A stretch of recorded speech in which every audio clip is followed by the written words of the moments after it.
Ladies and gentlemen of the press, I am pleased to announce that today that the Keystone pipeline has finally been approved. This pipeline, which will carry oil from Western Canada to refineries along the Texas Gulf Coast. Plans offered by big oil companies and pipeline companies did not provide enough environmental protections. I have appointed a NUSAR to oversee its construction, and a NUSAR to oversee the implementation of the highest level of environmental oversight ever to be undertaken to assure that we provide maximum environmental protection.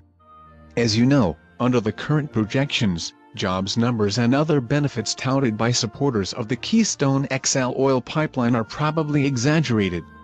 We will take measures to assure that this project will be jobs producer. Accordingly, I will direct Director of Homeland Security to hire an additional 39,000 border control agents to be assigned to the protection of the pipeline, not only during its construction but to be retained until the pipeline is removed when it is no longer used.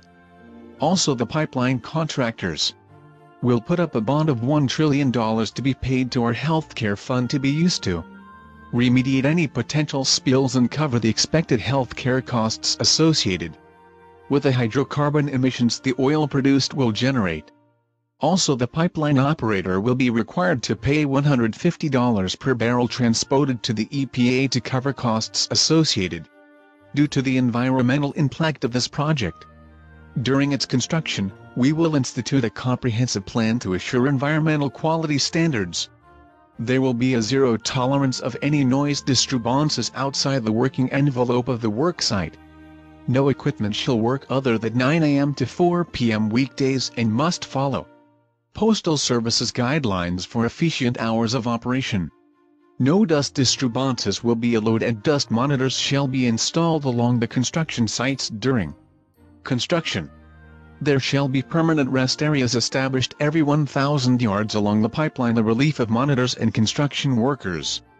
The rest areas shall have emergency fire equipment, eye wash stations, bath facilities and on-site sewage systems. All shall be serviced by my good friends at the Ben & Jerry Corporation. They have agreed to use all soda containers according to Mayor Bloomberg's newly proposed size standards. There will also be facilities in states like Colorado for workers who want to use medical marijuana and other prescription drugs, and gay bars stationed at every other mile marker. No one is more qualified to oversee these gay facilities than Janet Napolitano, who is the third Secretary of the Department of Homeland Security. She will personally manage these gay facilities. She has instituted a new, more strategic course to strengthen security in our gay bars, deploying additional personnel for their protection. Upon completion of the construction, the Department of Agriculture will oversee the planting of trees along the right-of-way. I have directed that green giants be placed there to block the site from public view and mitigate the carbon emissions that will be increased as a result of the oil that is transmitted. The green giants are to be planted in 3 stag rows on both sides of the right-of-way. They shall be 5 feet apart in rows. The trees, when planted, shall be a minimum of 12 feet tall on planting. The tree farm, Highland Hill Farm, will supply the trees. They are the largest producer of these trees in the county. They agreed to donate these trees after discussion with my personal representative, Dennis Rodman.